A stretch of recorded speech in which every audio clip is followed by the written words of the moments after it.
Hey,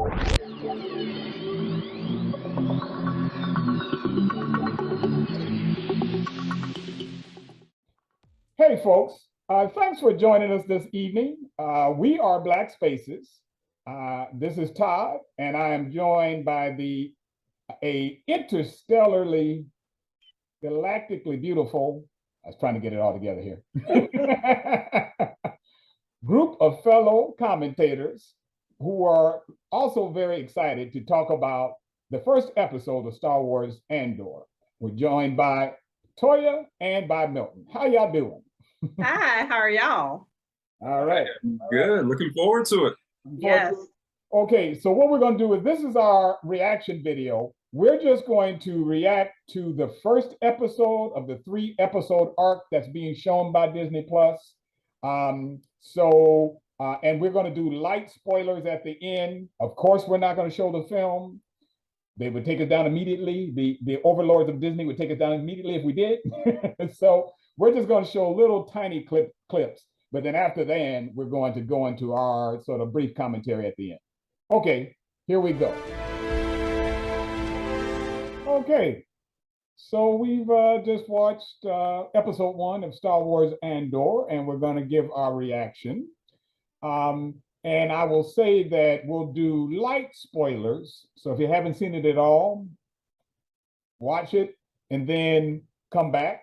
But I will also say they're light spoilers because we have not seen episode 2 and 3. So those of you who are real Star Wars fan will probably have seen it, the rest of the arc, before we know what's going on. So we're just going to speculate a little.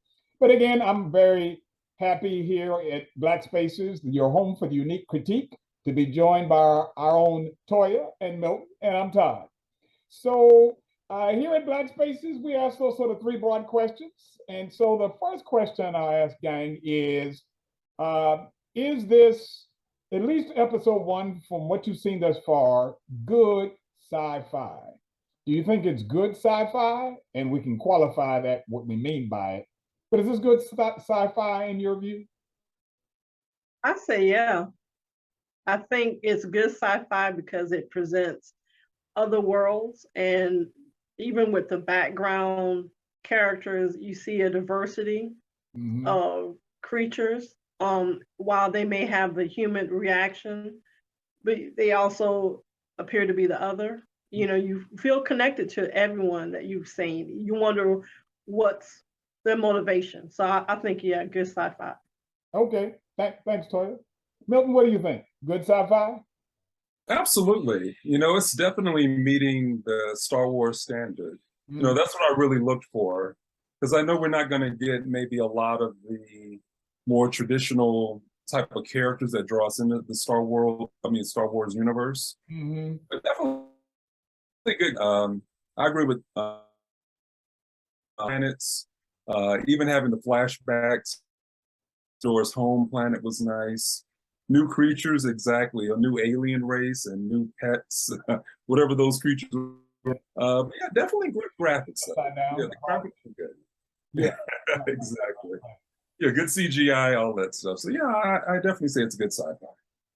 Now, I will say that it seems like because they selected Tony Gilroy, who we know from, with the Bourne Identity, and, certainly is a director of mystery and spy thrillers. And so clearly this is Star Wars meets spy thriller, because there's a lot of mystery in here. There's a lot of cloaking. I mean, you got a whole bunch of questions just watching it. I mean, of course, you have to watch it more than once, but there's a whole bunch of questions right up front, like, well, what is Bix doing in that tower? And Cassian has to get rid of this particular, what do they call it? The Star Path unit. Why? He seems real nervous. It doesn't seem like this is normal sort of transaction of someone who's a traitor or a smuggler. Then, it goes back into his background. And it looks like they're looking for him based upon the murder of that security officer. Yeah, well, we'll get, let me delve into the good sci-fi question with the good Star Wars. So is this a Star Wars like drama or series, at least from how they set off the premise in right in that very first episode? Is this Star Wars, or is this kind of taking a little liberties, for better or worse, with regards to Star Wars? Does it feel like Star Wars? I guess that's one way to say it. It feels like Star with the droids and the droids having such extreme personalities versus other, type of series. Coming off of the heels of Obi-Wan, they have a lot to live up to with Andor.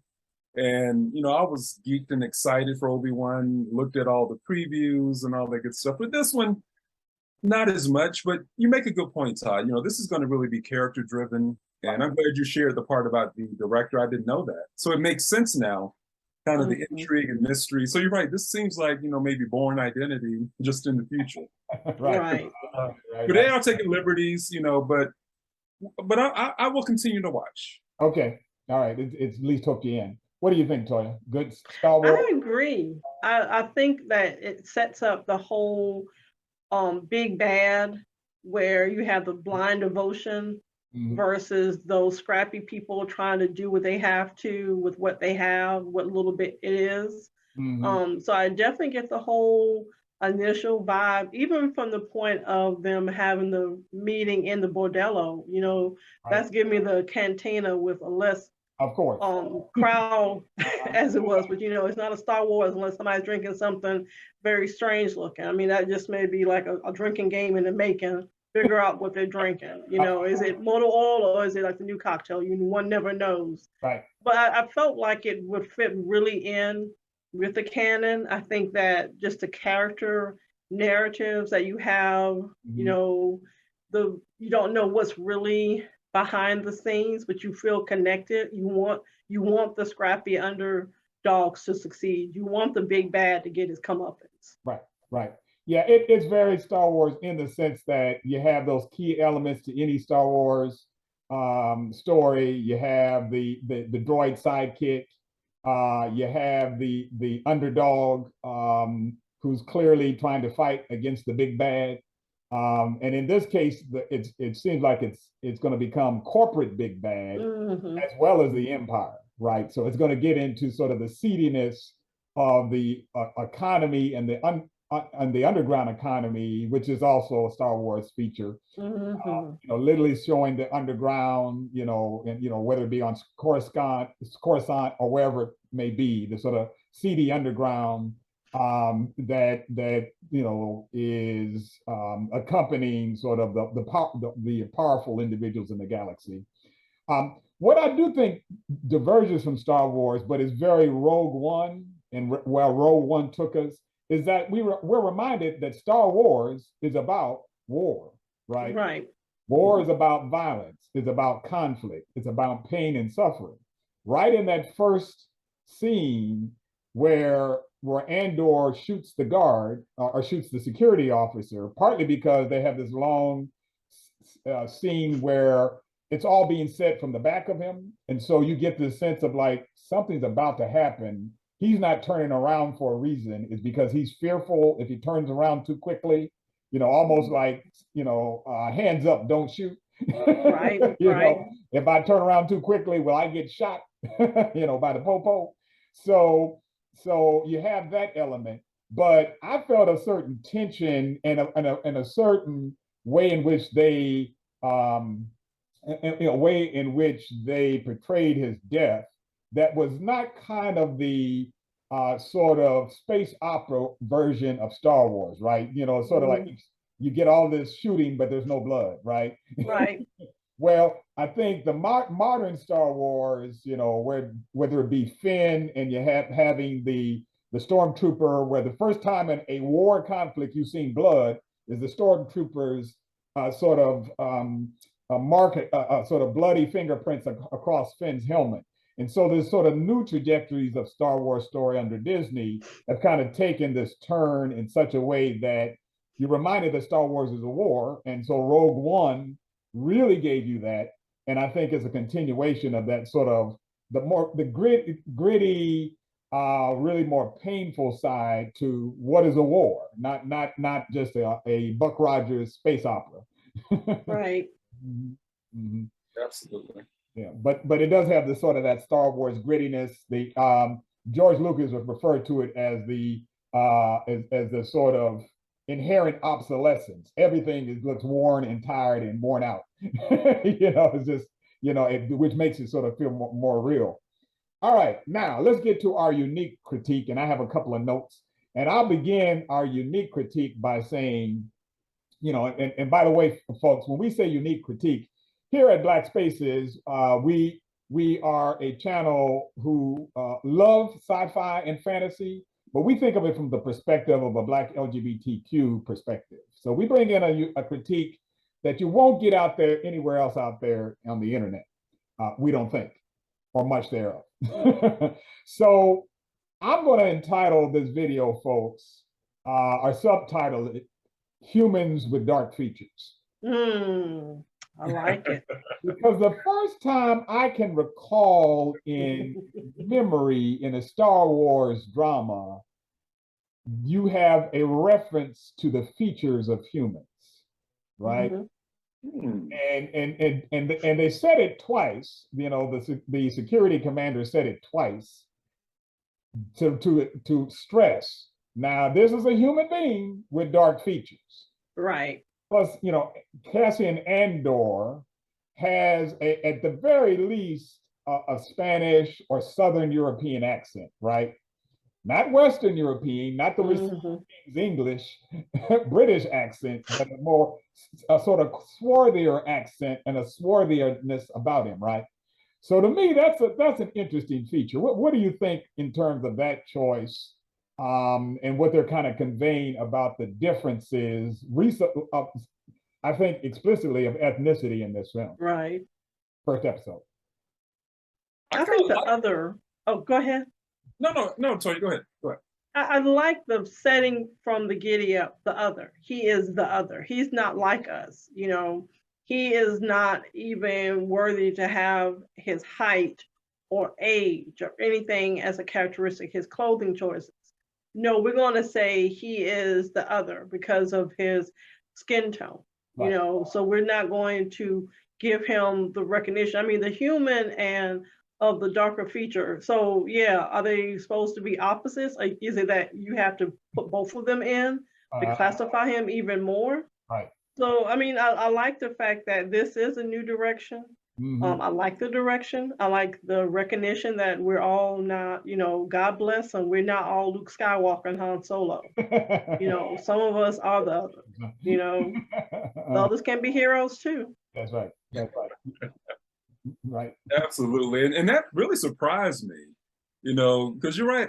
It definitely, piqued my ears when I heard dark features. I was like, whoa, dark features.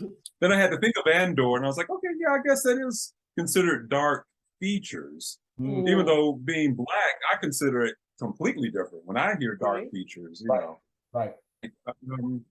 And I guess, the whole idea of even saying that in dialogue is, a good step forward.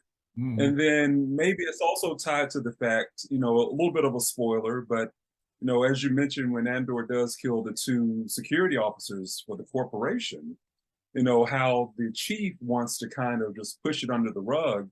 So maybe not even face the idea that someone with dark features has come in and executed them, maybe. So it'll be interesting to see, where they take Andor, do that in the first, 10 minutes of the show.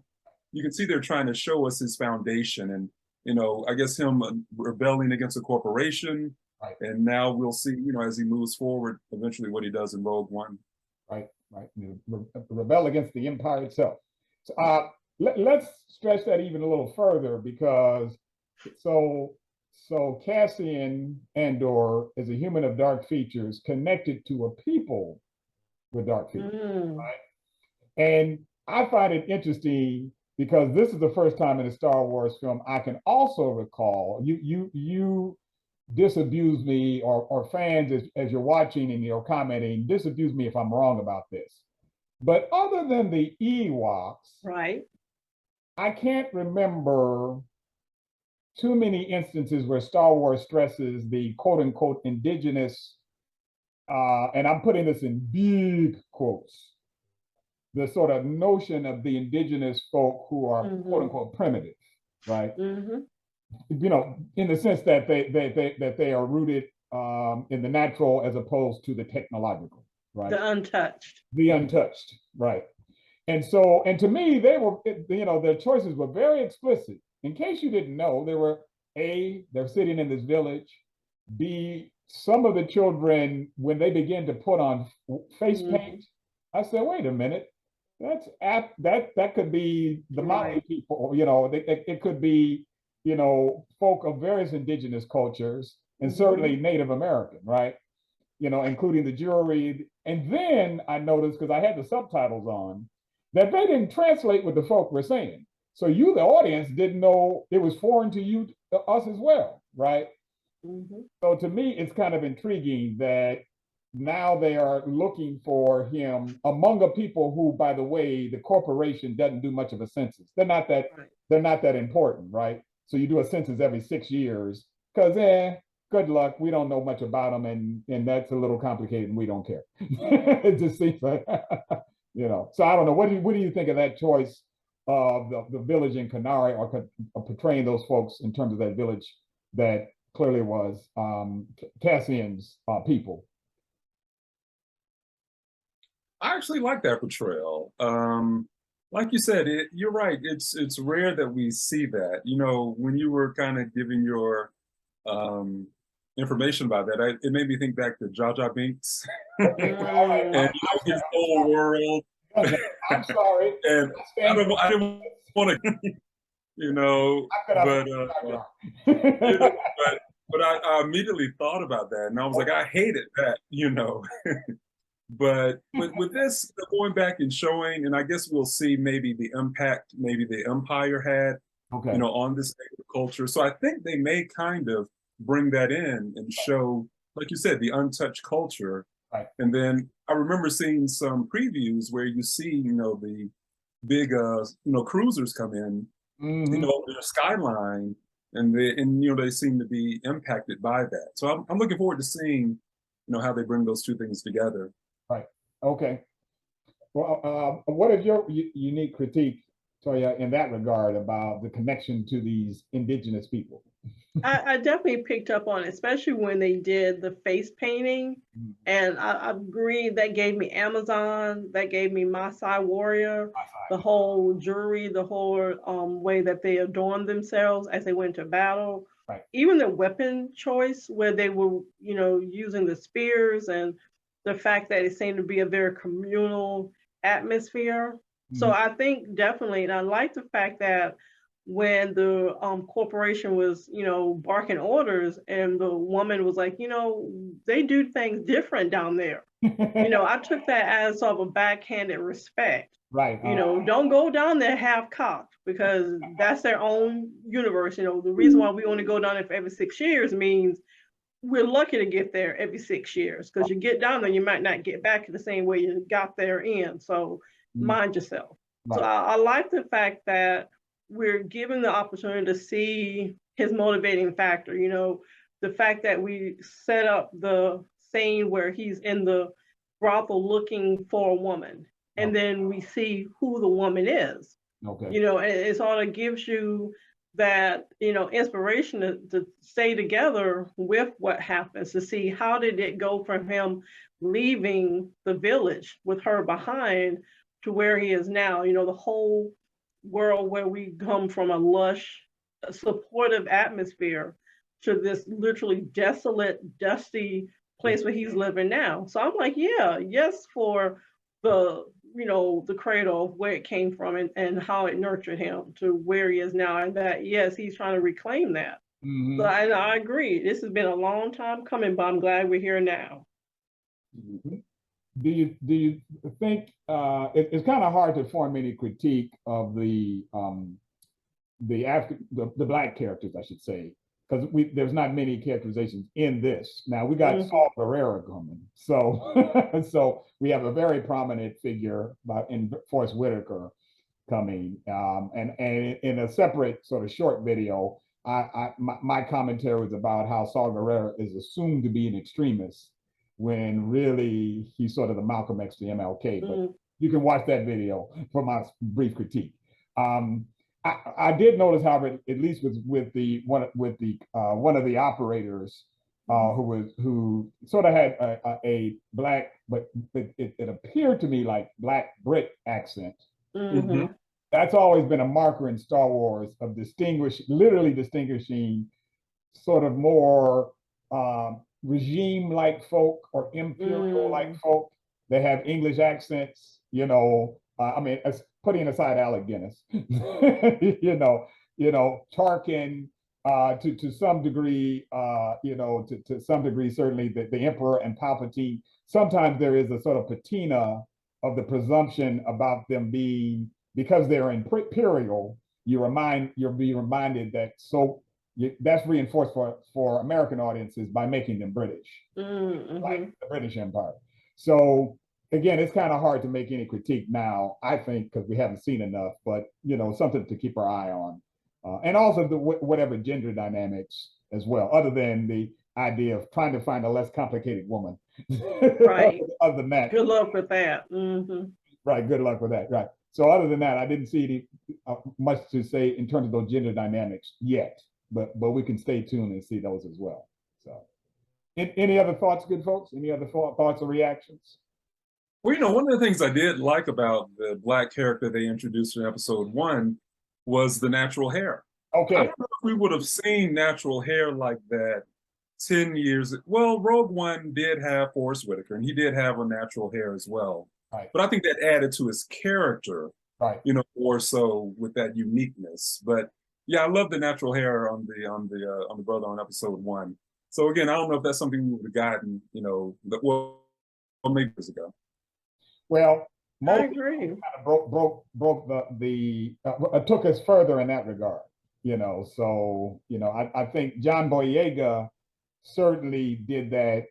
Certainly in me, and John Boyega is very proud of being Black and Nigerian. So certainly the portrayal of Finn, particularly by episode 9, if Finn's hair was a natural hairstyle in that regard, and so that's kind of moved us forward in the portrayal of Blackness in Star Wars. But you're right, it's now kind of a feature that you kind of have to make note of. What's your thoughts, Toya, in that regard, in terms of the physicality of Blackness?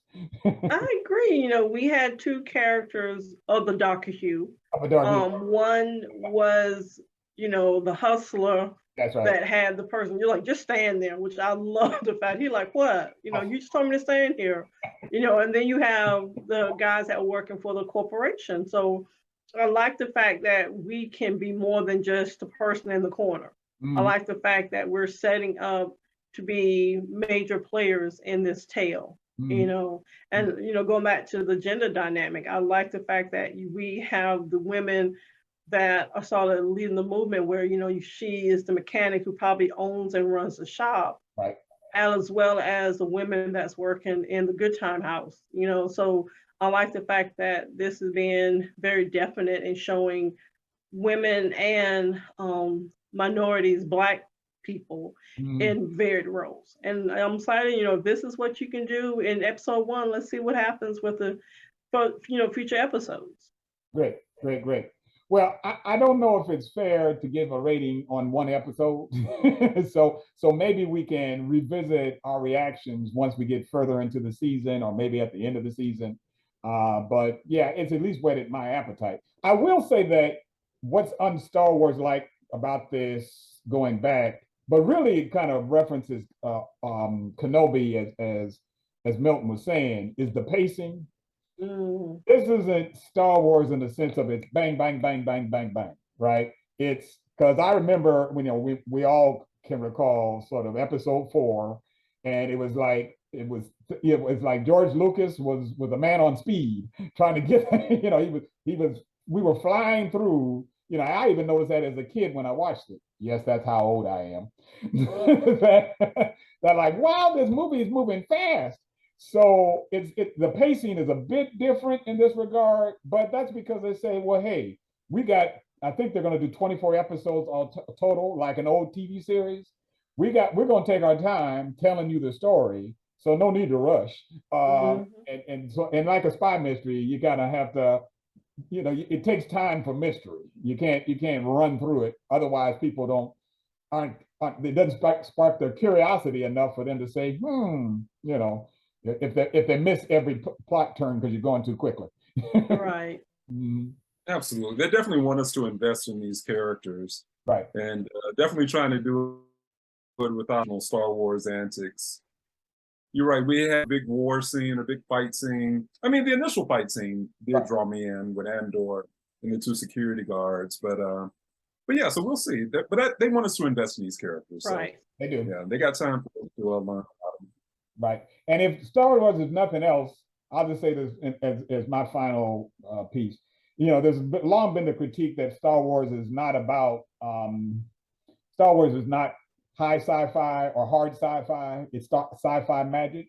You know, so if you compare, you know, sort of Lucas and Star Wars, maybe to Dune, which I actually, by the way, I got a little bit of Dune flavor.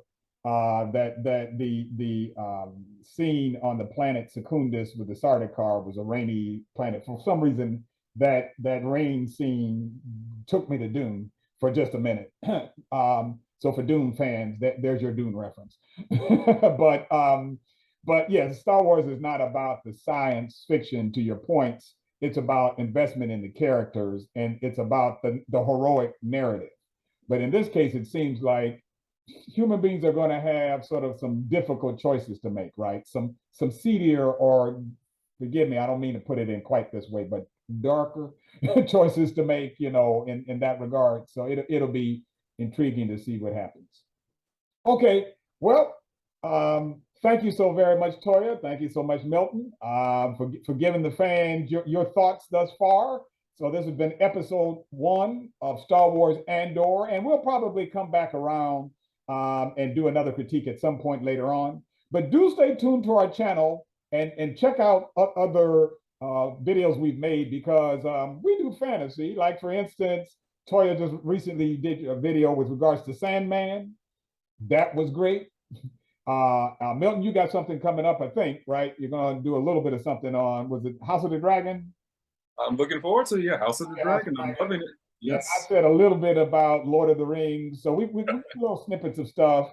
Taliba is also going back and has made, and we'll be posting it soon, a commentary with regards to the man who fell from, it's the man who fell to Earth, right? Right. Yes, man who fell to Earth. So she's got a great commentary, a sort of a short form commentary on that. So check out our channel for our unique critique, because we got a lot of great stuff for you. But along with science fiction and fantasy, we just give you that unique critique. So we're signing off here, and we hope that you've enjoyed it, our reaction video. And remember to like, subscribe, comment, and subscribe to do what, Toya? Keep Black Spaces alive. All righty. All right. Thanks, Toya and Milton. All right. Thanks. Bye-bye. Bye-bye.